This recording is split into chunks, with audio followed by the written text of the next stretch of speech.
ಸರ್ವಸೃಷ್ಟಿಗೆ ಯಜಮಾನನಾಗಿರುವ ಪ್ರಭು ಯೇಸು ಕ್ರಿಸ್ತರ ಸರ್ವೋನ್ನತವಾದ ನಾಮಕ್ಕೆ ಸ್ತುತಿ ಸ್ತೋತ್ರ ಘನಮಾನ ಮಹಿಮೆಗಳು ಉಂಟಾಗಲಿ.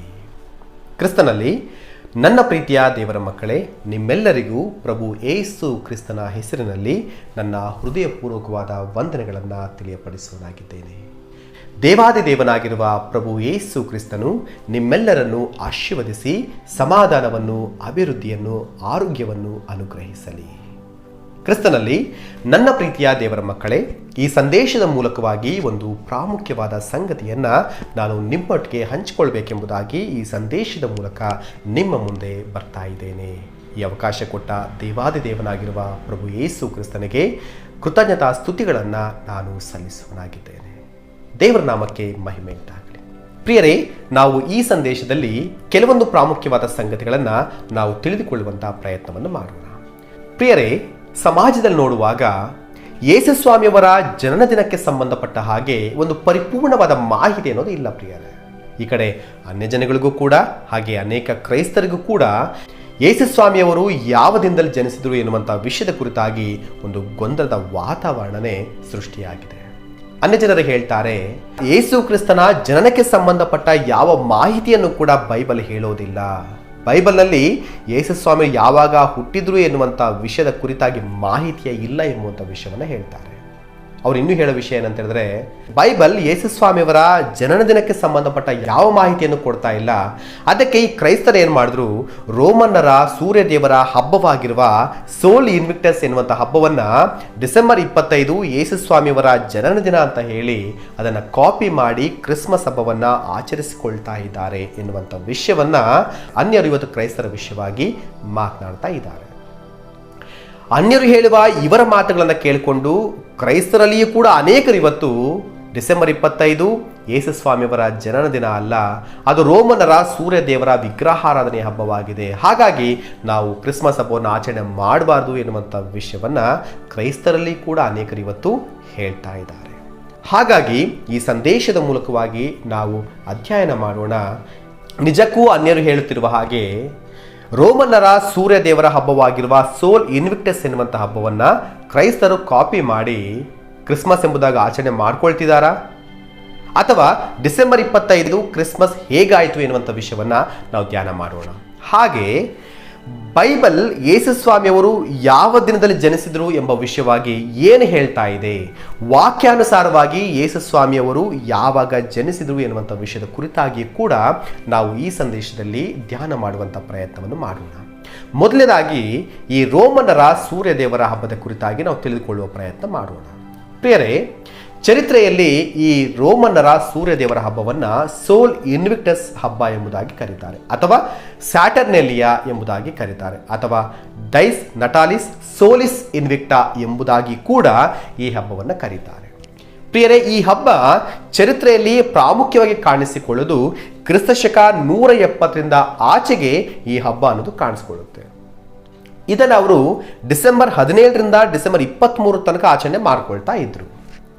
ಈ ರೋಮ ಸಾಮ್ರಾಜ್ಯದ ಚಕ್ರವರ್ತಿ ಅರೇಲಿಯಸ್ ಎನ್ನುವಂಥ ಚಕ್ರವರ್ತಿ ಏನು ಮಾಡ್ತಾನೆ, ಕ್ರಿಸ್ತಶಕ 274, 273 ಆ ಸಮಯದಲ್ಲಿ ಈ ಸೋಲ್ ಇನ್ವಿಕ್ಟಸ್ ಹಬ್ಬವನ್ನು ಡಿಸೆಂಬರ್ 25ಕ್ಕೆ ಆಚರಣೆ ಮಾಡಬೇಕು ಅಂತ ಹೇಳಿ ರೋಮಾ ಪಟ್ಟಣದಲ್ಲಿ ಒಂದು ಆಲಯವನ್ನು ಕೂಡ ಸೂರ್ಯದೇವರಿಗೆ ಕಟ್ಟಿಸಿಕೊಡ್ತಾನೆ. ಹಾಗೆ ಹಬ್ಬವನ್ನು ಕೂಡ ಆತನು ಆಚರಣೆ ಮಾಡ್ತಾನೆ.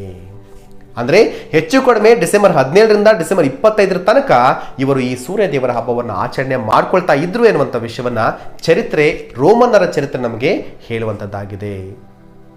ಕಾನ್ಸ್ಟಾಂಟಿನ್ ಎಂಬ ರೋಮ ಚಕ್ರವರ್ತಿ ಯಾವಾಗ ಯೇಸುಸ್ವಾಮಿಯವರನ್ನ ದೇವರಾಗಿ ಅಂಗೀಕರಿಸಿಕೊಂಡು ಕ್ರೈಸ್ತನಾಗಿ ಬದಲಾಗ್ತಾನೋ ಅಲ್ಲಿಯ ತನಕ ಈ ಸೂರ್ಯದೇವರ ಹಬ್ಬ ಅನ್ನೋದು ಆಚರಣೆಯಲ್ಲಿತ್ತು ಅನ್ನುವಂಥ ವಿಷಯವನ್ನು ಕೂಡ ಚರಿತ್ರೆ ನಮಗೆ ಹೇಳುತ್ತೆ.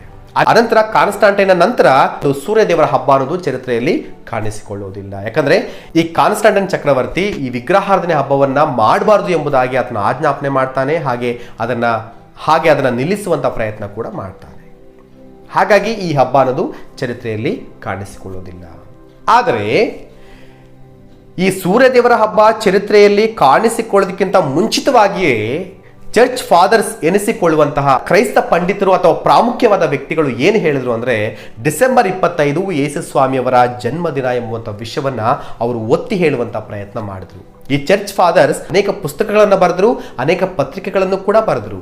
ಅವರ ಪತ್ರಿಕೆಗಳಲ್ಲಿ, ಅವರ ಪುಸ್ತಕಗಳಲ್ಲಿ ಕಾಣಿಸಿಕೊಳ್ಳುವಂತಹ ವಿಷಯ ಏನು ಅಂದ್ರೆ, ಡಿಸೆಂಬರ್ 25 ಯೇಸು ಸ್ವಾಮಿಯವರ ಜನ್ಮದಿನ ಎಂಬುವಂತಹ ವಿಷಯವನ್ನ ಮೊದಲನೇ ಮತ್ತು 2ನೇ ಶತಮಾನದ ಕ್ರೈಸ್ತ ಪಂಡಿತರು ಅಥವಾ ಕ್ರೈಸ್ತವ್ಯದಲ್ಲಿ ಪ್ರಾಮುಖ್ಯವಾದ ವ್ಯಕ್ತಿಗಳು ಒತ್ತಿ ಹೇಳಿದಂತಹ ವಿಷಯವಾಗಿದೆ.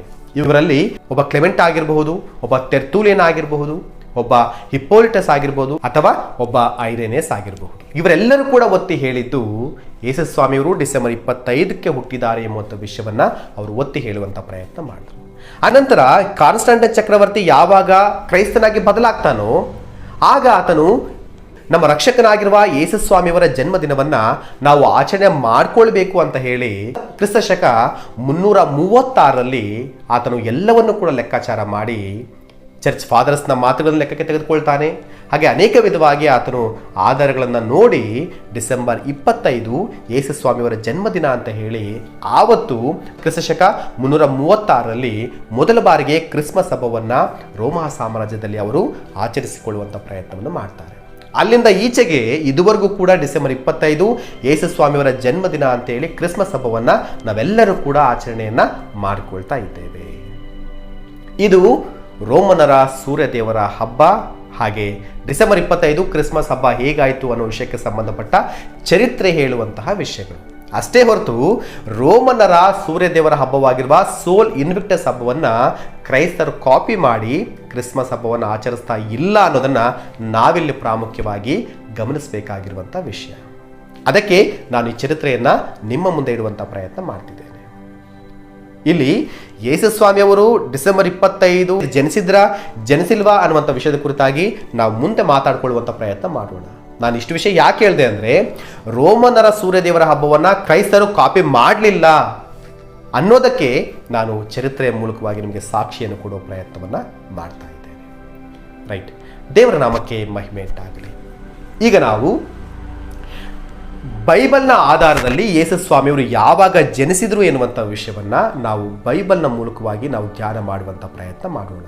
ಅಂದರೆ ಅನ್ಯರು ಹೇಳುವ ಹಾಗೆ ಬೈಬಲ್ನಲ್ಲಿ ಯೇಸು ಸ್ವಾಮಿಯವರ ಜನನಕ್ಕೆ ಸಂಬಂಧಪಟ್ಟ ಯಾವ ಮಾಹಿತಿಯೂ ಇಲ್ಲ.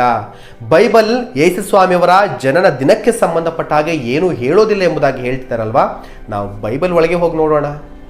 ಬೈಬಲ್ ಏನು ಹೇಳುತ್ತೆ, ಯೇಸು ಸ್ವಾಮಿಯವರು ಯಾವಾಗ ಜನಿಸಿದರು ಅನ್ನುವಂಥ ವಿಷಯಕ್ಕೆ ಸಂಬಂಧಪಟ್ಟ ಹಾಗೆ ಬೈಬಲ್ ಏನು ಹೇಳುತ್ತೆ ಎಂಬುವಂಥ ವಿಷಯಗಳನ್ನು ನಾವು ಬೈಬಲ್ ಒಳಗೆ ಹೋಗಿ ನಾವು ಧ್ಯಾನ ಮಾಡುವಂಥ ಪ್ರಯತ್ನ ಮಾಡೋಣ.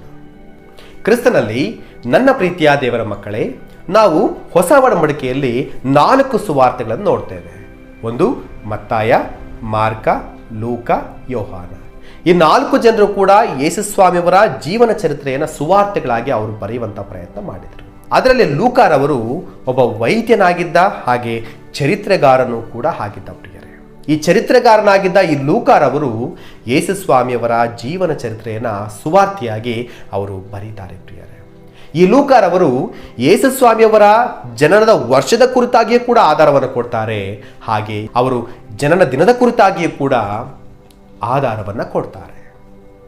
ಹಾಗಾದರೆ ಬನ್ನಿ ನೋಡೋಣ, ಲೂಕಾರವರು ಯೇಸು ಸ್ವಾಮಿಯವರ ಜನನ ದಿನಕ್ಕೆ ಸಂಬಂಧಪಟ್ಟ ಹಾಗೆ ಏನು ಆಧಾರವನ್ನು ಕೊಡ್ತಾರೆ ಎಂಬಂಥ ವಿಷಯವನ್ನು ನಾವು ನೋಡೋ ಪ್ರಯತ್ನ ಮಾಡೋಣ. ಪ್ರಿಯರೇ, ಲೂಕಾರವರು ಬರೆದ ಸುವಾರ್ತೆ 1ನೇ ಅಧ್ಯಾಯ 5ನೇ ವಚನದಿಂದ ನಾವು ಮುಂದಕ್ಕೆ ಓದ್ಕೊಳ್ತಾ ಬಂದರೆ ಅಲ್ಲಿ ಅಬಿಯನ ವರ್ಗಕ್ಕೆ ಸೇರಿದ ಜಕರಿಯ ಎನ್ನುವಂಥ ಯಾಜಕ ಕಾಣಿಸ್ಕೊಳ್ತಾನೆ. ಹಾಗೆ ಆತನ ಪತ್ನಿಯಾಗಿರುವ ಎಲಿಜಬೆತ್ ಅಮ್ಮನವರು ಕೂಡ ನಮಗಲ್ಲಿ ಕಾಣಿಸ್ಕೊಳ್ತಾರೆ. ಈ ಅಬಿಯನ ವರ್ಗಕ್ಕೆ ಸೇರಿದ ಜಕರಿಯ ದೇವಾಲಯದಲ್ಲಿ ಯಾಜಕ ವರ್ಗದ ಸರತಿ ಬಂದಾಗ ಆತನು ದೇವಾಲಯಕ್ಕೆ ಹೋಗಿ ಧೂಪವನ್ನು ಹಾಕ್ತಾನೆ. ಅಂದರೆ ದೇವಾಲಯದಲ್ಲಿ ಧೂಪವನ್ನು ಹಾಕಲಿಕ್ಕೆ ಅಬಿಯನ ವರ್ಗಕ್ಕೆ ಒಂದು ಸಮಯ ಅನ್ನೋದು ಇರುತ್ತೆ. ಆ ಸಮಯ ಬಂದಾಗ ಆ ಸಮಯದಲ್ಲಿ ಜಕರಿಯ ಹೋಗಿ ದೇವಾಲಯದಲ್ಲಿ ಧೂಪವನ್ನು ಹಾಕ್ತಾರೆ. ಆಗ ಧೂಪವನ್ನು ಹಾಕ್ತಿರುವಾಗ ದೇವಾಲಯದ ಒಳಗಡೆ ಈ ಗಬ್ರಿಯಲ್ ದೇವದೂತ ಜಕರಿಯರವರಿಗೆ ಕಾಣಿಸಿಕೊಂಡು ಸ್ನಾನಿಕರಾದ ಯೋಹಾನರವರ ಜನನದ ಕುರಿತಾಗಿ ಹೇಳ್ತಾರೆ. ಅನಂತರ ಈ ಜಕರಿಯರವರು ಆ ಯಾಜಕ ಸೇವೆಯ ದಿನಗಳನ್ನು ಮುಗಿಸಿಕೊಂಡು ಮನೆಗೆ ವಾಪಸ್ ಬರ್ತಾರೆ. ಅನಂತರ ಎಲಿಜಬೆತ್ ಅಮ್ಮನವರು ದೇವರ ಅನುಗ್ರಹದಿಂದ ಗರ್ಭವತಿ ಆಗ್ತಾರೆ. ಅನಂತರ 5 ತಿಂಗಳುಗಳ ಕಾಲ ಮನೆಯಲ್ಲೇ ಇರ್ತಾರೆ. 6ನೇ ತಿಂಗಳು ಬಂದಾಗ, ಎಲಿಜಬೆತ್ ಅಮ್ಮನವರಿಗೆ 6ನೇ ತಿಂಗಳು ಬಂದಾಗ ಅದೇ ಗಬ್ರಿಯಲ್ ದೂತ ಮತ್ತೆ ನಜರೇತಿನಲ್ಲಿ ವಾಸವಾಗಿದ್ದಂತಹ ಮರಿಯಮ್ಮನವರ ಬಳಿಗೆ ಬರ್ತಾರೆ. ಬಂದು ಯೇಸು ಸ್ವಾಮಿಯವರ ಜನನದ ಕುರಿತಾಗಿ ಹೇಳ್ತಾರೆ. ಅದೇ ತಿಂಗಳಲ್ಲಿ ಮರಿಯಮ್ಮನವರು ಗರ್ಭವತಿಯಾಗ್ತಾರೆ. ಈ ಎಲ್ಲ ವಿಷಯಗಳನ್ನ ಲೂಕಾರವರು ಬರೆದ ಸುವಾರ್ತೆ 1ನೇ ಅಧ್ಯಾಯ 5ನೇ ವಚನದಿಂದ 40ನೇ ವಚನ ತನಕ ನಾವು ನೋಡುವುದಾದರೆ ಈ ಎಲ್ಲ ವಿಷಯಗಳು ಕೂಡ ನಮಗೆ ಸ್ಪಷ್ಟವಾಗಿ ಅರ್ಥ ಆಗುತ್ತೆ ಪ್ರಿಯರೇ. ಅಂದರೆ ಎಲಿಜಬೆತ್ ಅಮ್ಮನವರು 6 ತಿಂಗಳ ಗರ್ಭಿಣಿಯಾಗಿದ್ದಾಗ ಮರಿಯಮ್ಮನವರು ಗರ್ಭವನ್ನು ಧರಿಸಿದ್ರು ಎಂಬುವಂಥ ವಿಷಯ ನಮಗಿಲ್ಲಿ ಅರ್ಥ ಆಗ್ತಾ ಇದೆ. ಇಲ್ಲಿ ನಾವು ಲೆಕ್ಕಾಚಾರ ಮಾಡುವಂಥ ಪ್ರಯತ್ನ ಮಾಡೋಣ. ಈ ಅಭಿಯನ ವರ್ಗದವರು ಯಾವ ಸಮಯದಲ್ಲಿ ದೇವಾಲಯದಲ್ಲಿ ಸೇವೆ ಮಾಡ್ತಾ ಇದ್ರು, ಯಾವ ಸಮಯದಲ್ಲಿ ಜಕರಿಯರವರೆಗೆ ದೇವದೂತ ಕಾಣಿಸಿಕೊಂಡ, ಎಲಿಜಬೆತ್ ಅಮ್ಮನವರು ಯಾವಾಗ ಗರ್ಭವತಿಯಾದರು, ಆ ಲೆಕ್ಕದ ಪ್ರಕಾರ ಮರಿಯಮ್ಮನವರು ಯಾವಾಗ ಗರ್ಭವನ್ನು ಧರಿಸಿದ್ರು ಎನ್ನುವಂಥ ಲೆಕ್ಕಾಚಾರವನ್ನು ನಾವು ವಾಕ್ಯದ ಅನುಸಾರವಾಗಿ ಮಾಡುವಂಥ ಪ್ರಯತ್ನ ಮಾಡೋಣ. ಇದನ್ನು ನಾವು ಅರ್ಥ ಮಾಡ್ಕೊಳ್ಬೇಕು ಅಂದರೆ ಈ ಅಭಿಯನ ವರ್ಗ ಅಂದರೆ ಏನು ಅನ್ನೋದು ಮೊದಲನೇದಾಗಿ ನಮ್ಗೆ ಅರ್ಥ ಆಗಬೇಕು. ಕ್ರಿಸ್ತನಲ್ಲಿ ನನ್ನ ಪ್ರೀತಿಯ ದೇವರ ಮಕ್ಕಳೇ, ರಾಜನಾಗಿರುವ ದಾವೀದರವರು ದೇವಾಲಯದಲ್ಲಿ ಯಾವಾಗಲೂ ಕೂಡ ಸೇವೆ ನಡೀತಾ ಇರಬೇಕು, ಯಾವುದೇ ಕಾರಣಕ್ಕೂ ದೇವಾಲಯದಲ್ಲಿ ಸೇವೆ ನಿಲ್ಲಬಾರ್ದು ಅನ್ನೋ ಕಾರಣಕ್ಕಾಗಿ ದಾವೀದರವರು ಏನು ಮಾಡ್ತಾರೆ ಅಂತ ಹೇಳಿದ್ರೆ, ಆರೋನನ ವಂಶದವರಲ್ಲಿ 24 ವರ್ಗದ ಯಾಜಕರನ್ನ ಆತನು ದೇವಾಲಯದ ಸೇವೆಗಾಗಿ ನೇಮಿಸ್ತಾನೆ. ಇವರು ವರ್ಷ ಪೂರ್ತಿಯಾಗಿ ದೇವಾಲಯದಲ್ಲಿ ಸೇವೆಯನ್ನು ಮಾಡಬೇಕಾಗಿತ್ತು.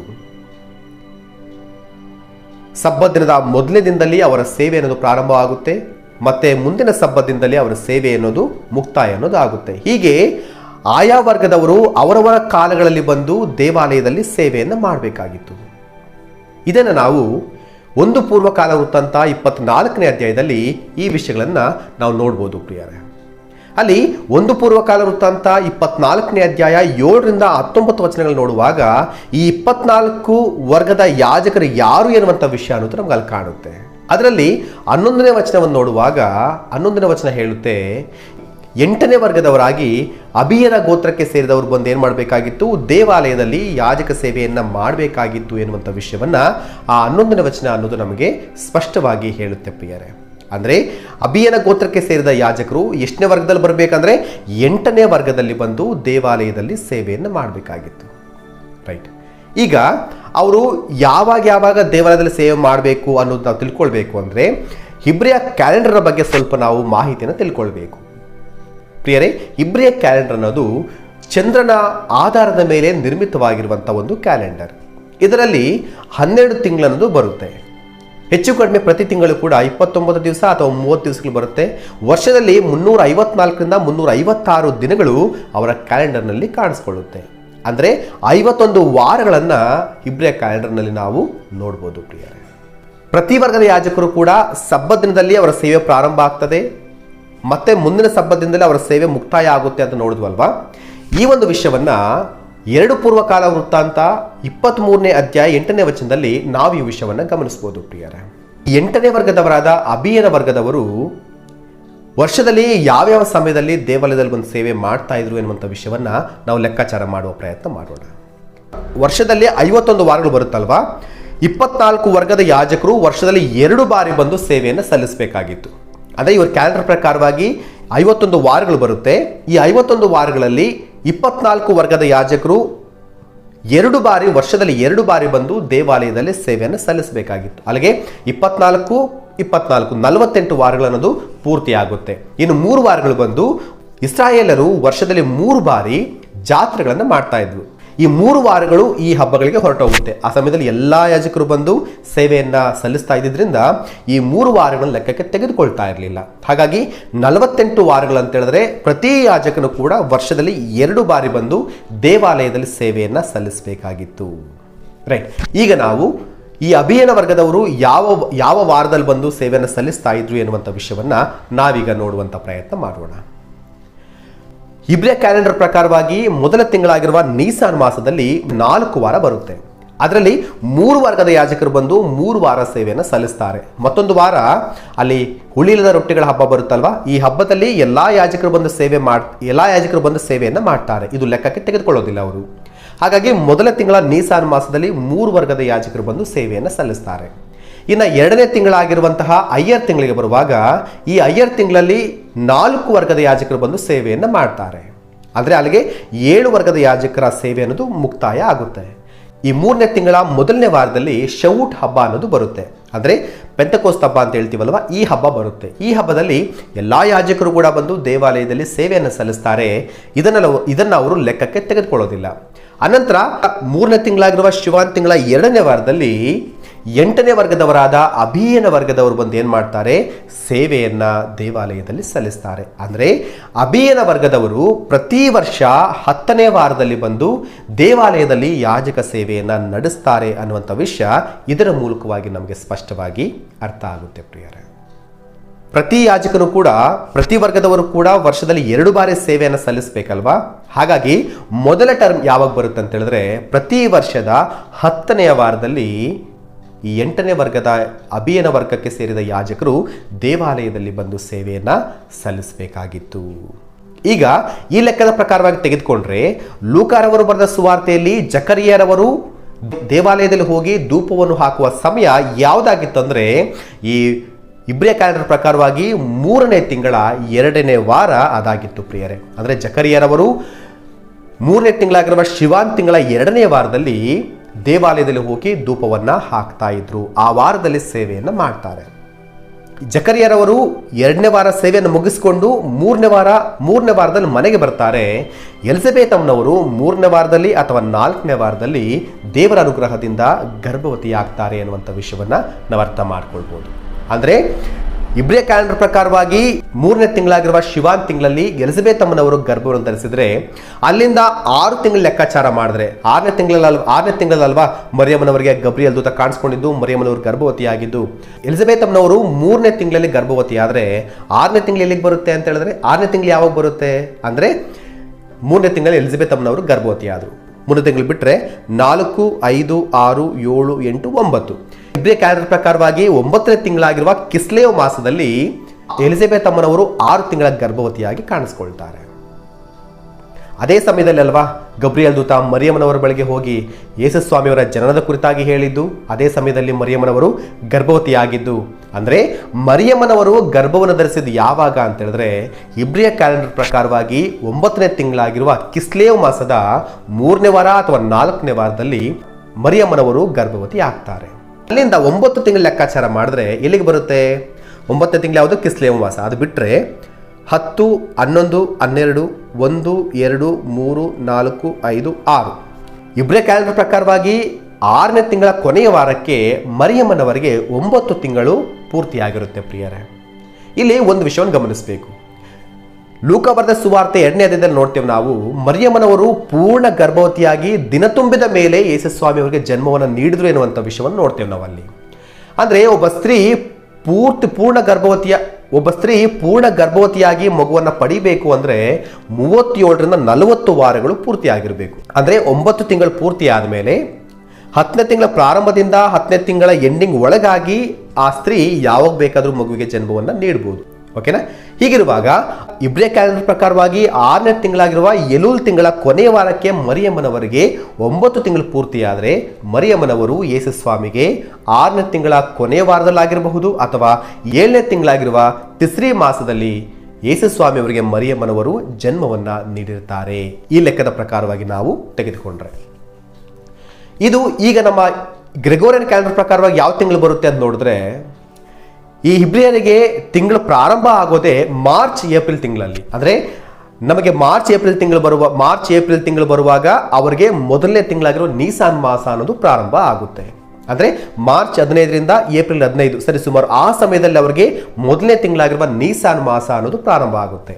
ಅಲ್ಲಿಗೆ 7ನೇ ತಿಂಗಳಾಗಿರುವ ತಿಶ್ರಿ ಮಾಸ ಯಾವತ್ತು ಬರುತ್ತೆ ಅಂತ ನೋಡಿದ್ರೆ ಸೆಪ್ಟೆಂಬರ್ ಮತ್ತು ಅಕ್ಟೋಬರ್ ತಿಂಗಳಲ್ಲಿ 7ನೇ ಮಾಸವಾಗಿರುವ ಈ ತಿಸ್ರಿ ಮಾಸ ಅನ್ನೋದು ಬರುತ್ತೆ.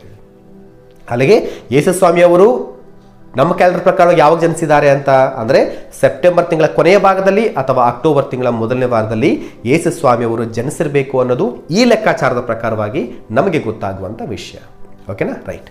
ಇಲ್ಲಿ ಮತ್ತೊಂದು ಪ್ರಾಮುಖ್ಯವಾದ ವಿಷಯವನ್ನು ನಾವು ಗಮನಿಸಬೇಕು ಪ್ರಿಯರೇ. ಏನಪ್ಪ ಅಂತ ಹೇಳಿದ್ರೆ ಈ ಅಭಿಯನ ವರ್ಗವನ್ನು ಲೆಕ್ಕಾಚಾರ ಮಾಡಿದಾಗ 7ನೇ ತಿಂಗಳು ಬಂತಲ್ವಾ, 7ನೇ ತಿಂಗಳಲ್ಲಿ ಯೇಸುಸ್ವಾಮಿ ಹುಟ್ಟಿದ್ದಾರೆ ಅನ್ನೋದಕ್ಕೆ ಬೈಬಲ್ ಇನ್ನೊಂದು ಬಲವಾದ ಆಧಾರವನ್ನು ಕೂಡ ಕೊಡುತ್ತೆ ಪ್ರಿಯರೇ.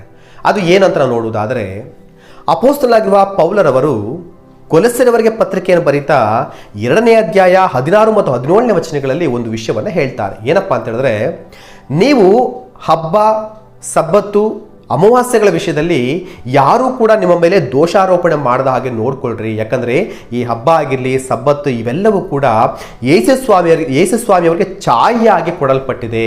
ಅವುಗಳ ನಿಜ ಸ್ವರೂಪ ಪ್ರಭು ಯೇಸು ಕ್ರಿಸ್ತನೇ ಎನ್ನುವಂಥ ವಿಷಯವನ್ನು ಅಪೊಸ್ತಲನಾಗಿರುವ ಪೌಲು ಅಲ್ಲಿ ಬರೆಯುವಂಥ ಪ್ರಯತ್ನವನ್ನು ಮಾಡ್ತಾರೆ. ಅಂದರೆ ಇಸ್ರಾಯೇಲರಿಗೆ ಕೊಡಲ್ಪಟ್ಟ ಹಬ್ಬಗಳು ಯೇಸು ಸ್ವಾಮಿಯವರಿಗೆ ಛಾಯೆಯಾಗಿ ಕೊಡಲ್ಪಟ್ಟಿದೆ. ಅವು ಯೇಸು ಸ್ವಾಮಿಯವರಲ್ಲಿ ನೆರವೇರ್ತಾ ಇದ್ದಾವೆ ಎನ್ನುವಂಥ ವಿಷಯವನ್ನ ನಾವಿಲ್ಲಿ ಗಮನಿಸಬೇಕು ಪ್ರಿಯರೇ. ಈಗ ಉದಾಹರಣೆಗೆ ನೋಡ್ರಿ, ಯೇಸು ಸ್ವಾಮಿಯವರು ಮರಣ ಹೊಂದಿದ್ದು ಯಾವ ದಿನದಲ್ಲಿ? ಪಸ್ಕ ಹಬ್ಬದ ದಿನದಲ್ಲಿ ಅಲ್ವಾ? ಅದು ಯಾವಾಗ ಬರುತ್ತೆ?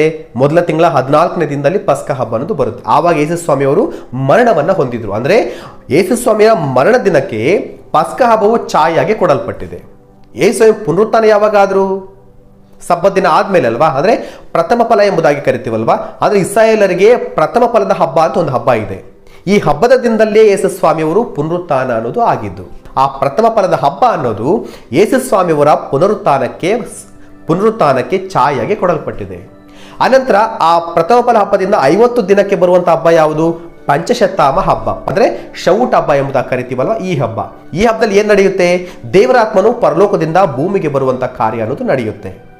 ಅಂದ್ರೆ ಯೇಸು ಸ್ವಾಮಿಯವರ ಜೀವನದಲ್ಲಿ ನಡೆದ ಪ್ರಾಮುಖ್ಯವಾದ ಘಟನೆಗಳಿಗೆ ಹಬ್ಬಗಳು ಛಾಯೆಯಾಗಿ ಕೊಡಲ್ಪಟ್ಟಿದೆ ಎನ್ನುವಂಥ ವಿಷಯವನ್ನ ನಾವಿಲ್ಲಿ ಗಮನಿಸಬೇಕು ಪ್ರಿಯರೇ. ಯೇಸು ಸ್ವಾಮಿಯ ಮರಣಕ್ಕೆ ಒಂದು ಹಬ್ಬ ಛಾಯೆಯಾಗಿದೆ, ಪುನರುತ್ಥಾನಕ್ಕೆ ಒಂದು ಹಬ್ಬ ಛಾಯೆಯಾಗಿದೆ, ಹಾಗೆ ದೇವರಾತ್ಮನ ಆಗಮನಕ್ಕೂ ಕೂಡ ಒಂದು ಹಬ್ಬ ಅನ್ನೋದು ಛಾಯೆಯಾಗಿರುವಾಗ ಯೇಸು ಸ್ವಾಮಿಯವರ ಜನನಕ್ಕೂ ಕೂಡ ಒಂದು ಹಬ್ಬ ಛಾಯೆಯಾಗಿರ್ಬೇಕಲ್ವಾ? ಹಾಗಾದ್ರೆ ಯೇಸು ಸ್ವಾಮಿಯವರ ಜನನಕ್ಕೆ ಯಾವ ಹಬ್ಬ ಛಾಯೆಯಾಗಿ ಕೊಡಲ್ಪಟ್ಟಿದೆ ಅಂತ ನಾವು ನೋಡಿದ್ರೆ ಅದು ಪರ್ಣಶಾಲೆಗಳ ಹಬ್ಬ ಅನ್ನೋದು ನಮಗೆ ಅರ್ಥ ಆಗುತ್ತೆ ಪ್ರಿಯರೇ. ಯಾಕಂದ್ರೆ ಪಸ್ಕ ಹಬ್ಬ, ಪ್ರಥಮ ಫಲ ಹಬ್ಬ, ಪಂಚಶತಾಮ ಹಬ್ಬ ಇವು 3 ಕೂಡ ಕ್ರಮವಾಗಿ ಬರ್ತಿದ್ದಾವೆ. ಹೀಗಿರುವಾಗ ಮರಣಕ್ಕೆ ಮುಂಚೆ ಜನನ ಅಲ್ವಾ? ಅಂದ್ರೆ ಪಸ್ಕ ಹಬ್ಬಕ್ಕೆ ಮುಂಚಿತವಾಗಿ ಬರುವ ಹಬ್ಬ ಯಾವುದು? ವರ್ಷದಲ್ಲಿ ಬರುವಂತ ಕೊನೆಯ ಹಬ್ಬ, ಪಸ್ಕ ಹಬ್ಬಕ್ಕೆ ಮುಂಚೆ ಬರುವಂತಹ ಹಬ್ಬ ಈ ಪರ್ಣಶಾಲೆಗಳ ಹಬ್ಬವಾಗಿದೆ. ಅದನ್ನ ಸುಕ್ಕೋತ್ ಹಬ್ಬ ಅಂತ ಕೂಡ ಕರೀತಾರೆ ಪ್ರಿಯರೇ. ಇದು ಯಾವಾಗ ಬರುತ್ತೆ? ಇಬ್ರಿಯ ಕ್ಯಾಲೆಂಡರ್ ಪ್ರಕಾರವಾಗಿ ಪ್ರತಿ ವರ್ಷದ 7ನೇ ತಿಂಗಳ 15ನೇ ದಿನದಲ್ಲಿ ಈ ಪರ್ಣಶಾಲೆಗಳ ಹಬ್ಬ ಅನ್ನೋದು ಪ್ರಾರಂಭವಾಗುತ್ತೆ. ಹಾಗೆ 7 ದಿನಗಳ ಕಾಲ ಹಬ್ಬವನ್ನು ಮಾಡಿ 8ನೇ ದಿನದಲ್ಲಿ ಅವರ ಹಬ್ಬವನ್ನು ಆರಾಧನೆ ಮೂಲಕವಾಗಿ ಮುಕ್ತಾಯ ಮಾಡಿಕೊಳ್ತಾರೆ. ಈ ಲೆಕ್ಕದ ಪ್ರಕಾರವಾಗಿ ಈ ವಾಕ್ಯದ ಆಧಾರದ ಮೇಲೆ ನಾವು ಕ್ಲಿಯರ್ ಆಗಿ ಅರ್ಥ ಮಾಡ್ಕೊಳ್ಬಹುದು, ಪರ್ಣಶಾಲೆಗಳ ಹಬ್ಬದ ಮೊದಲನೇ ದಿನದಲ್ಲಿ ಯೇಸು ಸ್ವಾಮಿಯವರು ಜನಿಸಿದ್ದಾರೆ ಎನ್ನುವಂಥ ವಿಷಯ ನಮ್ಗೆ ಅರ್ಥ ಆಗುತ್ತೆ.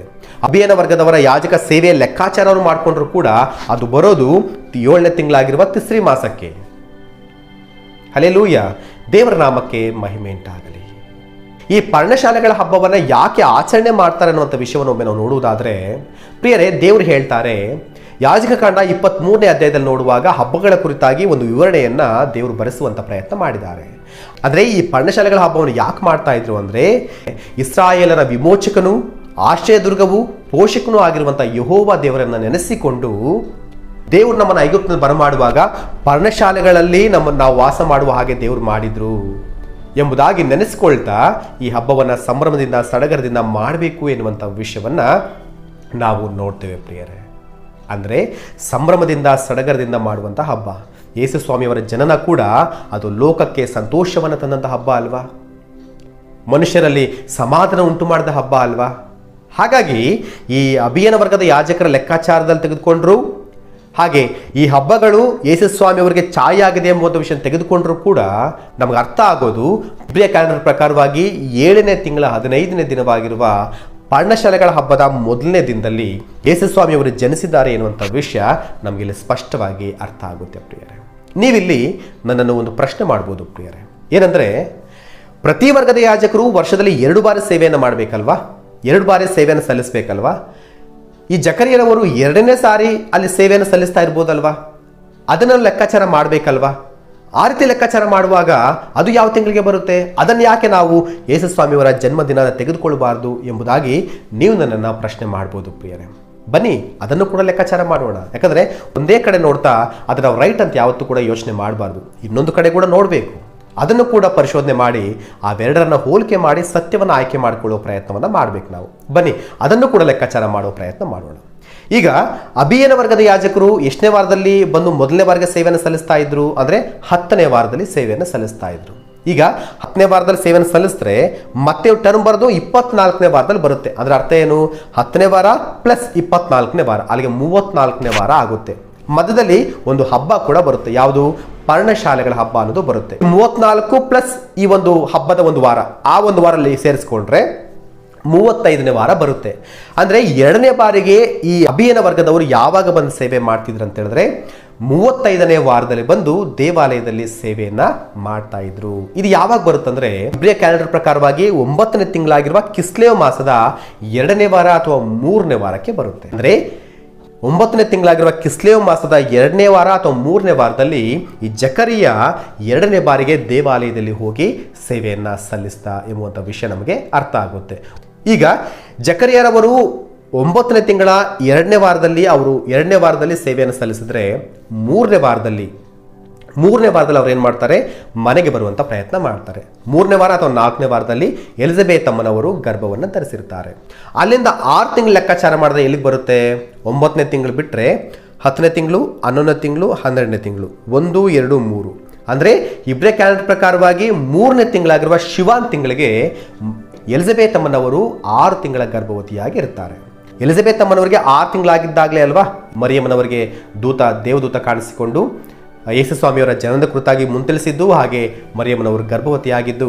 ಆ ಲೆಕ್ಕಕ್ಕೆ ಇಬ್ರಿಯ ಕ್ಯಾಲೆಂಡರ್ ಪ್ರಕಾರವಾಗಿ 3ನೇ ತಿಂಗಳಾಗಿರುವ ಶಿವಾನ್ ತಿಂಗಳ 3ನೇ ವಾರ ಅಥವಾ 4ನೇ ವಾರದಲ್ಲಿ ಮರಿಯಮ್ಮನವರು ಗರ್ಭವನ್ನು ಧರಿಸ್ತಾರೆ. 3ನೇ ತಿಂಗಳಲ್ಲಿ ಮರಿಯಮ್ಮನವರು ಗರ್ಭವನ್ನು ಧರಿಸಿದ್ರೆ 9ನೇ ತಿಂಗಳು ಎಲ್ಲಿಗೆ ಬರುತ್ತೆ? ಲೆಕ್ಕಾಚಾರ ಮಾಡೋಣ. 3ನೇ ತಿಂಗಳು ಬಿಟ್ಟರೆ 4ನೇ ತಿಂಗಳು, 3ನೇ ತಿಂಗಳು ಬಿಟ್ಟರೆ 4, 5, 6, 7, 8, 9, 10, 11, 12. ಇಬ್ರಿಯ ಕ್ಯಾಲೆಂಡರ್ ಪ್ರಕಾರವಾಗಿ 3ನೇ ತಿಂಗಳಲ್ಲಿ ಮರಿಯಮ್ಮನವರು ಗರ್ಭವನ್ನು ಧರಿಸಿದ್ರೆ 12ನೇ ತಿಂಗಳಿಗೆ ಮರಿಯಮ್ಮನವರಿಗೆ 9 ತಿಂಗಳನ್ನೋದು ತುಂಬುತ್ತೆ. ಅಂದರೆ ಇಬ್ರಿಯ ಕ್ಯಾಲೆಂಡರ್ ಪ್ರಕಾರವಾಗಿ 12ನೇ ತಿಂಗಳಾಗಿರುವ ಆಧಾರ್ ಮಾಸದಲ್ಲಿ ಮರಿಯಮ್ಮನವರಿಗೆ 9 ತಿಂಗಳನ್ನು ತುಂಬುತ್ತೆ. ಅಲ್ಲಿಗೆ 9ನೇ ತಿಂಗಳ ಕೊನೆಯ ವಾರ ಅಥವಾ ಮೊದಲನೇ ತಿಂಗಳಾಗಿರುವ ನೀಸಾನ್ ಮಾಸದಲ್ಲಿ ಯೇಸು ಸ್ವಾಮಿಯವರಿಗೆ ಮರಿಯಮ್ಮನವರು ಜನ್ಮವನ್ನ ಕೊಟ್ಟಿರ್ತಾರೆ. ಈ ಲೆಕ್ಕದ ಪ್ರಕಾರವಾಗಿ ನಾವು ತೆಗೆದುಕೊಂಡ್ರೆ ಯಾವ ಲೆಕ್ಕದ ಪ್ರಕಾರ? ಜಕರಿಯರವರು 2ನೇ ಬಾರಿಗೆ ದೇವಾಲಯದಲ್ಲಿ ಸೇವೆಯನ್ನು ಸಲ್ಲಿಸಿದ್ರೆ ಯೇಸು ಸ್ವಾಮಿಯವರು ಮೊದಲನೇ ತಿಂಗಳಲ್ಲಿ ಜನಿಸಿರುವಂತಹ ಅವಕಾಶ ಇರುತ್ತೆ ಪ್ರಿಯರೇ. ಅಂದರೆ ಈಗ ನಮ್ಮ ಕ್ಯಾಲೆಂಡರ್ ಪ್ರಕಾರವಾಗಿ ಯಾವ ತಿಂಗಳು ಅಂತ ಹೇಳಿದ್ರೆ 12ನೇ ತಿಂಗಳು ಬರೋದು ಫೆಬ್ರವರಿ ಮತ್ತು ಮಾರ್ಚ್ ತಿಂಗಳಲ್ಲಿ, ಮೊದಲನೇ ತಿಂಗಳು ಬರೋದು ಮಾರ್ಚ್ ಮತ್ತು ಏಪ್ರಿಲ್ ತಿಂಗಳಲ್ಲಿ. ಅಂದರೆ ಮಾರ್ಚ್ ತಿಂಗಳಲ್ಲಿ ಯೇಸು ಸ್ವಾಮಿಯವರು ಹುಟ್ಟಿರಬಹುದು ಎಂಬುವಂಥ ಲೆಕ್ಕಾಚಾರ ಇದರ ಪ್ರಕಾರವಾಗಿ ನಮಗೆ ಸಿಗುತ್ತೆ. ಈಗ ಜನನ ದಿನಕ್ಕೆ ಒಂದು ಹಬ್ಬ ಛಾಯೆ ಆಗಿದೆ ಎಂಬುದಾಗಿ ನಾವು ಮಾತಾಡ್ಕೊಂಡ್ರಲ್ವಾ, ವಾಕ್ಯ ಹೇಳುತ್ತಲ್ವಾ. ಈಗ 3ನೇ ತಿಂಗಳಲ್ಲಿ ಅಂದರೆ ಈಗ ನಮ್ಮ ಮಾರ್ಚ್ ತಿಂಗಳಲ್ಲಿ ಯಾವ ಹಬ್ಬ ಬರುತ್ತೆ ಅಂದರೆ ಅವರಿಗೆ ಮೊದಲನೇ ತಿಂಗಳಲ್ವಾ, ನೀಸಾನ್ ಮಾಸದಲ್ಲಿ ಅವರ ಮೊದಲನೇ ತಿಂಗಳಾಗಿರುವ ನೀಸಾನ್ ಮಾಸದಲ್ಲಿ ಯೇಸು ಸ್ವಾಮಿಯವರು ಜನಿಸಿದ್ರು ಅಂತ ಅಂದ್ಕೊಂಡ್ರೆ ನೀಸಾನ್ ಮಾಸದಲ್ಲಿ ಯಾವ ಹಬ್ಬ ಬರುತ್ತೆ? ಪಸ್ಕ ಹಬ್ಬ ಅನ್ನೋದು ಬರುತ್ತೆ. ಮೊದಲ ತಿಂಗಳ 14 ದಿನದಲ್ಲಿ ಪಸ್ಕ ಹಬ್ಬ ಬರುತ್ತಲ್ವಾ. ಈ ಪಸ್ಕ ಹಬ್ಬ ಅನ್ನೋದು ಯೇಸು ಸ್ವಾಮಿಯ ಮರಣಕ್ಕೆ ಛಾಯೆಯಾಗಿ ಕೊಡಲ್ಪಟ್ಟಿದೆ. ಹೀಗಿರುವಾಗ ಮರಣ ಮತ್ತು ಜನನಕ್ಕೆ ಒಂದೇ ಹಬ್ಬ ಸೂಚನೆ ಆಗಿರುತ್ತಾ? ಒಂದೇ ಹಬ್ಬ ಛಾಯೆ ಆಗಿರುತ್ತಾ? ಖಂಡಿತವಾಗ್ಲೂ ಚಾನ್ಸ್ ಇಲ್ಲ ಪ್ರಿಯರೇ. ಆ ರೀತಿಯಾಗಿ ಇರಲಿಕ್ಕೆ ಅವಕಾಶ ಇಲ್ಲವೇ ಇಲ್ಲ. ಹೀಗಿರುವಾಗ ಯೇಸು ಸ್ವಾಮಿಯವರು ಮಾರ್ಚ್ ತಿಂಗಳಲ್ಲಿ ಹುಟ್ಟಿದ್ರು ಅಥವಾ ಇಬ್ರಿಯ ಕ್ಯಾಲೆಂಡರ್ ಪ್ರಕಾರವಾಗಿ ಮೊದಲನೇ ತಿಂಗಳಲ್ಲಿ ಹುಟ್ಟಿದ್ರು ಅನ್ನೋದಕ್ಕೆ ನಮಗೆ ಬೈಬಲ್ ಅನ್ನೋದು ಅಷ್ಟು ಸಪೋರ್ಟ್ ಮಾಡುವಂಥ ವಿಷಯ ಅಲ್ಲ. 7ನೇ ತಿಂಗಳು ಪರ್ಣಶಾಲೆಗಳ ಹಬ್ಬಕ್ಕೆ ಖಂಡಿತವಾಗ್ಲೂ ಬೈಬಲ್ ಸಪೋರ್ಟ್ ಮಾಡುತ್ತೆ. ಯಾಕಂದರೆ ಪರ್ಣಶಾಲೆಗಳ ಹಬ್ಬ ಅನ್ನೋದು ಸಂತೋಷದ ಸಡಗರದಿಂದ ಆಚರಣೆ ಮಾಡುವಂಥ ಹಬ್ಬ. ಪಸ್ಕ ಹಬ್ಬಕ್ಕೆ ಮುಂಚಿತವಾಗಿ, ಮರಣ ದಿನಕ್ಕೆ ಮುಂಚಿತವಾಗಿ ಬರುವಂಥ ಹಬ್ಬವಾಗಿದೆ. ಹಾಗಾಗಿ ಇಬ್ರಿಯ ಕ್ಯಾಲೆಂಡರ್ ಪ್ರಕಾರವಾಗಿ 7ನೇ ತಿಂಗಳ ತಿಸ್ರಿ ಮಾಸದ 15ನೇ ದಿನದಲ್ಲಿ ಪರ್ಣಶಾಲೆಗಳ ಹಬ್ಬದ ಮೊದಲನೇ ದಿನದಲ್ಲಿ ಯೇಸು ಸ್ವಾಮಿಯವರು ಜನಿಸಿದ್ದಾರೆ ಎನ್ನುವಂಥ ವಿಷಯವನ್ನು ನಾವು ವಾಕ್ಯಾನುಸಾರವಾಗಿ ಒಪ್ಪಿಕೊಳ್ಳಬಹುದು ಪ್ರಿಯರೇ. ಅಂದರೆ ನಮ್ಮ ಕ್ಯಾಲೆಂಡರ್ ಪ್ರಕಾರವಾಗಿ ಸೆಪ್ಟೆಂಬರ್ ತಿಂಗಳು ಅಥವಾ ಅಕ್ಟೋಬರ್ ತಿಂಗಳಲ್ಲಿ ಯೇಸು ಸ್ವಾಮಿಯವರು ಜನಿಸಿದ್ದಾರೆ ಎನ್ನುವಂಥ ವಿಷಯವನ್ನು ನಾವು ಒಪ್ಕೊಳ್ಬೋದು ಪ್ರಿಯರೇ. ನಾನು ಎಲ್ಲ ವಿಷಯಗಳನ್ನು, ಈ ಆಧಾರಗಳನ್ನು ನಿಮ್ಮ ಮುಂದೆ ಇಡುವಂಥ ಪ್ರಯತ್ನ ಮಾಡ್ತಿದ್ದೇನೆ. ನೀವು ಕೂಡ ಒಂದ್ಸಾರಿ ಪರಿಶೋಧನೆ ಮಾಡುವಂಥ ಪ್ರಯತ್ನ ಮಾಡಿ. ವಿಡಿಯೋ ಅರ್ಥ ಆಗಿಲ್ಲ ಅಂದರೆ ಇನ್ನೊಂದು ಸಾರಿ ನೋಡುವಂಥ ಪ್ರಯತ್ನ ಮಾಡಿರಿ, ಬರೆದುಕೊಳ್ಳ್ರಿ, ಲೆಕ್ಕಾಚಾರ ಮಾಡಿರಿ, ಬೈಬಲನ್ನು ಹೇಳಪಟ್ಟ ವಚನಗಳನ್ನು ಆಧಾರವಾಗಿ ತೆಗೆದುಕೊಳ್ಳ್ರಿ, ಅವೆಲ್ಲವನ್ನು ಪರಿಶೋಧನೆ ಮಾಡಿರಿ. ನೀವು ಸತ್ಯಕ್ಕನುಸಾರವಾಗಿ ವಾಕ್ಯವನ್ನು ಪರಿಶೋಧನೆ ಮಾಡಿ ಒಪ್ಪಿಕೊಳ್ಳುವಂಥ ಪ್ರಯತ್ನವನ್ನು ಮಾಡಿ. ಕ್ರಿಸ್ತನಲ್ಲಿ ನನ್ನ ಪ್ರೀತಿಯ ದೇವರ ಮಕ್ಕಳೇ, ಇನ್ನೊಂದು ವಿಷಯವನ್ನು ಕೂಡ ನಾನು ಇಲ್ಲಿ ಹೇಳೋ ಪ್ರಯತ್ನ ಮಾಡ್ತೇನೆ. ನಮ್ಮಲ್ಲಿ ಅನೇಕರು ಡಿಸೆಂಬರ್ 25ನೇ ತಾರೀಕು ಯೇಸು ಸ್ವಾಮಿಯ ಹುಟ್ಟಿದ ದಿನಾನೇ ಎಂಬುದಾಗಿ ಹೇಳಿದಕ್ಕೆ ಹನೂಕ ಹಬ್ಬವನ್ನು ಅವರು ಆಧಾರವಾಗಿ ತೋರಿಸ್ತಾರೆ. ಈ ಹನೂಕ ಹಬ್ಬ ಅಥವಾ ಚಾಲೂಕ ಹಬ್ಬ, ಇದನ್ನು ಬೆಳಕಿನ ಹಬ್ಬ ಅಂತ ಕೂಡ ಕರೀತಾರೆ. ಈ ಹಬ್ಬವನ್ನು ಅವರು ಯಾಕೆ ಡಿಸೆಂಬರ್ 25ಕ್ಕೆ ಆಧಾರವಾಗಿ ತೋರಿಸ್ತಾರೆ ಅಂತ ಹೇಳಿದ್ರೆ, ಈ ಹಬ್ಬದ ಕುರಿತಾಗಿ ನಾವು ಯೋಚನೆ ಮಾಡಿದ್ರೆ 4ನೇ ಅಂತಿಯೋಕಸ್ ಎನ್ನುವ ಚಕ್ರವರ್ತಿ ಇವನು ಬಹಳ ದುಷ್ಟನಾಗಿರ್ತಾನೆ. ಯಹೂದ್ಯರ ದೇವಾಲಯವನ್ನು ವಶಪಡಿಸಿಕೊಳ್ತಾನೆ. ದೇವಾಲಯದಲ್ಲಿ ನೈವೇದ್ಯಗಳನ್ನು, ಯಜ್ಞಗಳನ್ನು, ಪೂಜೆಗಳ ಎಲ್ಲವನ್ನೂ ಕೂಡ ನಿಲ್ಲಿಸಿಬಿಡ್ತಾನೆ. ಆ ಒಂದು ಯಜ್ಞವೇದಿಯ ಮೇಲೆ ಹಂದಿಯನ್ನು ವಧಿಸಿ ಆ ದೇವಾಲಯವನ್ನು ಸಂಪೂರ್ಣವಾಗಿ ಅಪವಿತ್ರಗೊಳಿಸಿಬಿಡ್ತಾನೆ. ಅನಂತರ ಮಕ್ಕಬಿಯರ ಕಾಲ ಬರುವಾಗ ಯೂದ ಮತ್ತು ಮತ್ಯ ಇವರೆಲ್ಲ ಏನು ಮಾಡ್ತಾರೆ, ಮತ್ತೆ ಆ ರಾಜನನ್ನು ಸೋಲಿಸಿ ದೇವಾಲಯವನ್ನು ತಮ್ಮ ವಶಕ್ಕೆ ಪಡೆದುಕೊಳ್ಳುವ ಪ್ರಯತ್ನವನ್ನು ಮಾಡ್ತಾರೆ. ಇದು ನಡೆದಿದ್ದು ಕ್ರಿಸ್ತಪೂರ್ವ 165ನೇ ವರ್ಷದಲ್ಲಿ. ಅವರು ದೇವಾಲಯವನ್ನು ಮಕ್ಕಬಿಯರು ಮತ್ತೆ ತಮ್ಮ ವಶಕ್ಕೆ ಪಡೆದುಕೊಂಡಾಗ ಮತ್ತೆ ದೇವಾಲಯವನ್ನು ಪರಿಶುದ್ಧಗೊಳಿಸಿ ಪ್ರತಿಷ್ಠಾಪನೆ ಮಾಡುವಂಥ ಕಾರ್ಯವನ್ನು ಮಾಡ್ತಾರೆ. ಆ ಪ್ರತಿಷ್ಠಾಪನೆ ಮಾಡುವಂಥ ದಿನದ ಹಬ್ಬವೇ ಈ ಹನೂಕ ಹಬ್ಬ. ಆ ದಿನವನ್ನು ಬೆಳಕಿನ ಹಬ್ಬವಾಗಿ ಕೂಡ ಯಹೂದ್ಯರು ಆಚರಿಸಿಕೊಳ್ತಾರೆ. ಡಿಸೆಂಬರ್ 25 ಈ ಹಬ್ಬವನ್ನು ಅವರು ಆಚರಿಸಿಕೊಳ್ತಾರೆ. ಇದನ್ನ ಡಿಸೆಂಬರ್ 25ಕ್ಕೆ ಹೋಲಿಕೆ ಮಾಡಿ ಆ ಬೆಳಕಿನ ಹಬ್ಬದಲ್ಲಿಯೇ ಯೇಸು ಸ್ವಾಮಿಯವರು ಜನಿಸಿದರು ಎಂಬುದಾಗಿ ನಮ್ಮಲ್ಲಿ ಅನೇಕರು ಆಧಾರವಾಗಿ ತೋರಿಸುವಂತ ಕೆಲಸವನ್ನು ಮಾಡ್ತಿದ್ದಾರೆ. ಒಳ್ಳೆಯದೇ. ಆದರೆ ಈ ಹನೂಕ ಹಬ್ಬ ಅನ್ನೋದು ದೇವರು ಕೊಟ್ಟಿರುವಂತಹ ಹಬ್ಬ ಅಲ್ಲ. ಇದು ಮಾನವ ನಿರ್ಮಿತವಾಗಿರುವಂತಹ ಹಬ್ಬ. ಆ ಮಕ್ಕಬಿಯರು ಆ ಆಲಯ ಪ್ರತಿಷ್ಠಾಪನೆ ಮಾಡುವಾಗ ಅದನ್ನು ಪ್ರತಿ ವರ್ಷವೂ ಕೂಡ ನಾವು ಇದನ್ನು ನೆನಪಿಗಾಗಿ ಮಾಡಿಕೊಳ್ಬೇಕು ಅಂತ ಅವರು ಆಲೋಚನೆ ಮಾಡಿ ನೇಮಿಸಿಕೊಂಡು ಆಚರಣೆ ಮಾಡಿದ ಹಬ್ಬ ಈ ಹನೂಕ ಹಬ್ಬ ಅಥವಾ ಬೆಳಕಿನ ಹಬ್ಬ. ಪ್ರೀತಿಯ ದೇವರ ಮಕ್ಕಳೇ, ಆದರೆ ಪರ್ಣಶಾಲೆಗಳ ಹಬ್ಬ ಮನುಷ್ಯರು ತಾವೇ ಆಲೋಚನೆ ಮಾಡಿಕೊಂಡಿರುವ ಹಬ್ಬ ಅಲ್ಲ. ಅದು ದೇವರೇ ಸ್ವತಃವಾಗಿ ಇಸ್ರಾಯೇಲರಿಗೆ ಕೊಟ್ಟಂತ ಹಬ್ಬ ಪರ್ಣಶಾಲೆಗಳ ಹಬ್ಬವಾಗಿದೆ. ಹಾಗಾಗಿ ದೇವರು ಕೊಟ್ಟ ಹಬ್ಬದಲ್ಲಿ, ಯಾಕಂದ್ರೆ ಯೇಸು ಸ್ವಾಮಿಯವರು ಮರಣ ಹೊಂದಿದ್ದು ದೇವರು ನೇಮಿಸಿದ ಹಬ್ಬದಲ್ಲಿ, ಪುನರುತ್ಥಾನ ಆಗಿದ್ದು ದೇವರು ನೇಮಿಸಿದ ಹಬ್ಬದಲ್ಲಿ, ಜನನ ಮಾತ್ರ ಮಾನವ ನಿರ್ಮಿತ ಹಬ್ಬದಲ್ಲಿ ಹೇಗೆ ಆಗಲಿಕ್ಕೆ ಸಾಧ್ಯ? ಹಾಗಾಗಿ ದೇವರು ನೇಮಿಸಿರುವಂತಹ ಪರ್ಣಶಾಲೆಗಳ ಹಬ್ಬದಲ್ಲಿಯೇ ಯೇಸು ಸ್ವಾಮಿಯವರು ಜನಿಸಿದ್ರು ಅನ್ನೋದು ವಾಕ್ಯ ಹೇಳುವಂತಹ ಸತ್ಯ. ಈಗ ಇನ್ನೊಂದು ವಿಷಯದ ಕುರಿತಾಗಿ ನಾವು ಆಲೋಚನೆ ಮಾಡೋಣ. ಇಲ್ಲಿ ನೀವು ಒಂದು ಪ್ರಶ್ನೆಯನ್ನ ಮಾಡಬಹುದು. ಹಾಗಾದ್ರೆ ಬ್ರದರ್, ಕ್ರಿಸ್ಮಸ್ ಮಾಡಬೇಕಾ ಮಾಡಬಾರ್ದಾ? ಪ್ರೀತಿಯ ದೇವರ ಮಕ್ಕಳೇ, ಅಪೊಸ್ತಲರಾಗಿರುವಂತಹ ಪೌಲರವರು ಕೊರಿಂಥದವರಿಗೆ ಪತ್ರಿಕೆಯನ್ನು ಬರೆದ ಒಂದು ಮಾತನ್ನ ಹೇಳ್ತಾರೆ. ನೀವು ತಿಂದರೂ ಕುಡಿದರೂ ಏನೇ ಮಾಡಿದರೂ ಕೂಡ ನೀವು ದೇವರ ನಾಮ ಮಹಿಮಾರ್ಥವಾಗಿ ಮಾಡಿ ಎನ್ನುವಂಥ ವಿಷಯವನ್ನ ಅಪೊಸ್ತಲರಾಗಿರುವ ಪೌಲು ಪತ್ರಿಕೆ ಮೂಲಕವಾಗಿ ಬರೀತಾರೆ. ಅಂದ್ರೆ ನಾವೊಂದು ಹಬ್ಬವನ್ನು ಮಾಡಿದ್ರು, ಒಂದು ಕಾರ್ಯಕ್ರಮವನ್ನು ಮಾಡಿದ್ರು, ಏನೇ ಮಾಡಿದ್ರು ಕೂಡ ಅದು ದೇವರ ನಾಮ ಮಹಿಮಾರ್ಥವಾಗಿ ಇರಬೇಕು ಅನ್ನೋದು ಈ ವಾಕ್ಯ ಹೇಳುವಂಥ ವಿಷಯ. ಹಾಗಾಗಿ ಕ್ರಿಸ್ಮಸ್ ಹಬ್ಬವನ್ನು ಇಡೀ ಲೋಕವೇ ಆಚರಿಸಿಕೊಳ್ತಾ ಬರ್ತಾ ಇದೆ. ಹಾಗಾಗಿ ಕ್ರಿಸ್ಮಸ್ ಹಬ್ಬವನ್ನು ನಾವು ಅವಕಾಶವಾಗಿ ತೆಗೆದುಕೊಂಡು ಯಾಕೆ ಜಗತ್ತಿಗೆ ಕ್ರಿಸ್ತನ ಪ್ರೀತಿಯ ಕುರಿತಾಗಿ, ಕ್ರಿಸ್ತನ ತ್ಯಾಗದ ಕುರಿತಾಗಿ, ಕ್ರಿಸ್ತನ ರಕ್ಷಣೆ ಸುವಾರ್ತೆಯ ಕುರಿತಾಗಿ ನಾವು ಯಾಕೆ ಜಗತ್ತಿಗೆ ಸಾರಿ ಹೇಳುವಂಥ ಪ್ರಯತ್ನವನ್ನು ಮಾಡಬಾರ್ದು? ಈ ಮಾರ್ಗವಾಗಿ ನಾವು ಕ್ರಿಸ್ಮಸ್ ಹಬ್ಬವನ್ನು ಆಚರಣೆ ಮಾಡಿದ್ರೆ ಯಾವುದೇ ತಪ್ಪನ್ನೋದು ಕಾಣಿಸೋದಿಲ್ಲ ಪ್ರಿಯರೇ. ಬದಲಾಗಿ ಅದು ದೇವರು ಮೆಚ್ಚುವಂಥ ಹಬ್ಬವಾಗಿ, ದೇವರು ಮೆಚ್ಚುವಂಥ ಕಾರ್ಯಕ್ರಮಗಳಾಗಿ ಕಾಣಿಸ್ಕೊಳ್ಳುತ್ತೆ ಪ್ರಿಯರೇ. ಅದನ್ನು ಬಿಟ್ಟು ತಿನ್ನುವುದಕ್ಕಾಗಿ, ಕುಡಿಯುವುದಕ್ಕಾಗಿ, ಮೋಜು ಮಸ್ತಿ ಮಾಡುವುದಕ್ಕಾಗಿ ನಾವು ಹಬ್ಬವನ್ನು ಮಾಡುವುದಾದರೆ ಅದು ದೇವರಿಗೆ ವಿರುದ್ಧವಾದ ಕಾರ್ಯವಾಗಿರುತ್ತೆ. ಬದಲಿಗೆ ವಿಗ್ರಹಾರಾಧನೆಗೆ ಸಮವಾಗಿರುವ ಕಾರ್ಯವಾಗಿ ಕೂಡ ಅದಿರುತ್ತೆ ಪ್ರಿಯರೇ. ಯೇಸು ಸ್ವಾಮಿಯವರು ಯಾಕೆ ಭೂಮಿಗೆ ಬಂದರು ಎನ್ನುವಂಥ ವಿಷಯವನ್ನೇ ಮರೆತು ಹೋಗಿ ಆತನ ಹುಟ್ಟುಹಬ್ಬದ ನೆಪದಲ್ಲಿ ನಾವು ತಿನ್ನುವುದಕ್ಕಾಗಿ, ಕುಡಿಯುವುದಕ್ಕಾಗಿ, ಮೋಜು ಮಸ್ತಿಗಾಗಿ ಆ ದಿನವನ್ನು ಉಪಯೋಗಿಸಿಕೊಳ್ಳುವುದಾದರೆ ದೇವರ ನಾಮ ಹೇಗೆ ಮಹಿಮೆ ಹೊಂದಲಿಕ್ಕೆ ಸಾಧ್ಯ? ಕ್ರಿಸ್ತನಲ್ಲಿ ನನ್ನ ಪ್ರೀತಿಯ ದೇವರ ಮಕ್ಕಳೇ, ಹಬ್ಬವನ್ನು ಮಾಡಬೇಕಾ ಮಾಡಬಾರ್ದಾ ನಾನು ನಿಮಗೆ ಹೇಳಲಿಕ್ಕೆ ಬರಲಿಲ್ಲ. ಹಬ್ಬವನ್ನು ಮಾಡಬೇಕು ಅಂದರೆ ಯಾವ ರೀತಿ ಮಾಡಬೇಕು ಅಂತ ನೀವೇ ಆಲೋಚನೆ ಮಾಡಿರಿ. ಒಂದು ವೇಳೆ ಮಾಡಬಾರ್ದು ಅಂದರೆ ಯಾಕೆ ಮಾಡಬಾರ್ದು ಅನ್ನೋ ವಿಷಯಗಳನ್ನು ನೀವೇ ಆಲೋಚನೆ ಮಾಡಿ ನಿರ್ಧರಿಸಿಕೊಳ್ಬೇಕೆಂಬುದಾಗಿ ನಾನು ನಿಮ್ಮ ಆಲೋಚನೆಗೆ ಎಲ್ಲ ವಿಷಯಗಳನ್ನು ಬಿಡುವಂಥ ಪ್ರಯತ್ನ ಮಾಡ್ತಿದ್ದೇನೆ. ಆದರೆ ಇಲ್ಲಿ ನಾವು ಗಮನಿಸಬೇಕಾಗಿರೋ ವಿಷಯ ಏನಪ್ಪ ಅಂತ ಹೇಳಿದ್ರೆ, ನಾವು ಏನೇ ಮಾಡಿದ್ರೂ ಕೂಡ ದೇವರ ನಾಮ ಮಹಿಮಾರ್ಥವಾಗಿ ಮಾಡಬೇಕು. ಸುವಾರ್ತೆ ಸಾರುವುದಕ್ಕೆ ನಮಗೆ ಸಿಗುವ ಯಾವ ಅವಕಾಶಗಳನ್ನು ಕೂಡ ಕಳೆದುಕೊಳ್ಳದ ಹಾಗೆ ದೇವರ ನಾಮ ಮಹಿಮಾರ್ಥವಾಗಿ ನಾವು ಅನೇಕರಿಗೆ ಸುವಾರ್ತೆ ಸಾರ್ತಾ ಅನೇಕರನ್ನ ನಾಶನದ ಮಾರ್ಗದಿಂದ ರಕ್ಷಣೆಗೆ ತೆಗೆದುಕೊಂಡು ಬರುವಂಥ ಪ್ರಯತ್ನವನ್ನು ನಾವು ಮಾಡೋದು ಬಹಳ ಉತ್ತಮವಾಗಿರುವಂಥ ಕೆಲಸ, ದೇವರು ಮೆಚ್ಚುವಂಥ ಕೆಲಸವೂ ಕೂಡ ಅದಾಗಿದೆ ಎನ್ನುವಂಥ ವಿಷಯವನ್ನು ನಾವಿಲ್ಲಿ ಮರೆತು ಹೋಗಬಾರ್ದು ಪ್ರಿಯರೇ. ದೇವರ ನಾಮಕ್ಕೆ ಮಹಿಮೆ ಉಂಟಾಗಲಿ. ಈ ಸಂದೇಶದ ಮೂಲಕವಾಗಿ ನಾನು 2 ವಿಷಯಗಳನ್ನು ನಿಮ್ಮೊಟ್ಟಿಗೆ ಹಂಚಿಕೊಳ್ಳುವ ಪ್ರಯತ್ನ ಮಾಡಿದ್ದೇನೆ. ಒಂದು, ರೋಮನ್ನರ ಸೂರ್ಯ ದೇವರ ಹಬ್ಬವಾಗಿರುವ ಸೋಲ್ ಇನ್ವಿಕ್ಟಸ್ ಹಬ್ಬವನ್ನು ಕ್ರೈಸ್ತರು ಕಾಪಿ ಮಾಡಿ ಕ್ರಿಸ್ಮಸ್ ಹಬ್ಬವನ್ನು ಆಚರಿಸ್ತಾ ಇಲ್ಲ ಎನ್ನುವಂಥ ವಿಷಯವನ್ನು ನಾನು ಚರಿತ್ರೆಯ ಮೂಲಕವಾಗಿ ನಿಮ್ಮ ಮುಂದೆ ಇಡುವಂಥ ಪ್ರಯತ್ನ ಮಾಡಿದ್ದೇನೆ. ಎರಡನೇದಾಗಿ ಬೈಬಲ್ ಯೇಸುಸ್ವಾಮಿಯವರ ಜನನಕ್ಕೆ ಸಂಬಂಧಪಟ್ಟ ಮಾಹಿತಿಯನ್ನು ಕೊಡುತ್ತೆ. ಯೇಸುಸ್ವಾಮಿಯವರ ಜನನ ದಿನದ ಕುರಿತಾಗಿ ಬೈಬಲ್ ಮಾತನಾಡುತ್ತೆ ಎನ್ನುವಂಥ ವಿಷಯಕ್ಕೆ ಸಂಬಂಧಪಟ್ಟ ಆಧಾರಗಳನ್ನು ಕೂಡ ನಾನು ಈ ಸಂದೇಶದ ಮೂಲಕ ನಿಮ್ಮ ಮುಂದೆ ಇಡುವಂಥ ಪ್ರಯತ್ನವನ್ನು ಮಾಡಿದ್ದೇನೆ. ಹಾಗಾಗಿ ನೀವು ಪರಿಶೋಧನೆ ಮಾಡಿ ಸತ್ಯವನ್ನು ಅಂಗೀಕರಿಸಬೇಕೆಂಬುದಾಗಿ ನಾನು ಪ್ರೀತಿಯಿಂದ ನಿಮ್ಮಲ್ಲಿ ಕೇಳಿಕೊಳ್ಳುವನಾಗಿದ್ದೇನೆ. ಅನ್ಯಜನರು ಕೂಡ ಪ್ರಶ್ನೆ ಮಾಡ್ತಿದ್ರಲ್ವಾ, ಬೈಬಲ್ ಯೇಸುಸ್ವಾಮಿಯ ಜನನಕ್ಕೆ ಸಂಬಂಧಪಟ್ಟಾಗಿ ಏನೂ ಮಾತಾಡೋದಿಲ್ಲ ಎಂಬುದಾಗಿ. ಅವರ ಪ್ರಶ್ನೆಗಳಿಗೂ ಕೂಡ ಈ ಸಂದೇಶದ ಮೂಲಕ ಉತ್ತರ ಸಿಕ್ಕಿದೆ ಎಂಬುದಾಗಿ ನಾನು ನೆನೆಸ್ತಾ ಇದ್ದೇನೆ. ನಿಮ್ಗೇನಾದರೂ ಪ್ರಶ್ನೆಗಳಿದ್ರೆ ಕಾಮೆಂಟ್ನ ಮೂಲಕವಾಗಿ ನನಗೆ ತಿಳಿಯಪಡಿಸುವಂಥ ಪ್ರಯತ್ನ ಮಾಡಿ. ನಿಮ್ಮ ಪ್ರಶ್ನೆಗಳಿಗೆ ನಾನು ಖಂಡಿತವಾಗಲೂ ಉತ್ತರವನ್ನು ಕೊಡುವಂಥ ಪ್ರಯತ್ನವನ್ನು ಮಾಡ್ತೇನೆ, ವಾಕ್ಯಾನುಸಾರವಾಗಿ. ಓಕೆನಾ? ರೈಟ್. ದೇವರ ನಾಮಕ್ಕೆ ಮಹಿಮೆ ಉಂಟಾಗಲಿ.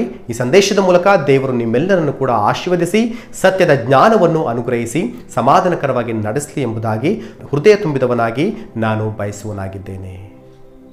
ಸರ್ವೋನ್ನತನಾಗಿರುವ ಪ್ರಭು ಯೇಸು ಕ್ರಿಸ್ತನ ಹೆಸರಿನಲ್ಲಿ ನಿಮ್ಮೆಲ್ಲರಿಗೂ ಶಾಲೋಮ್.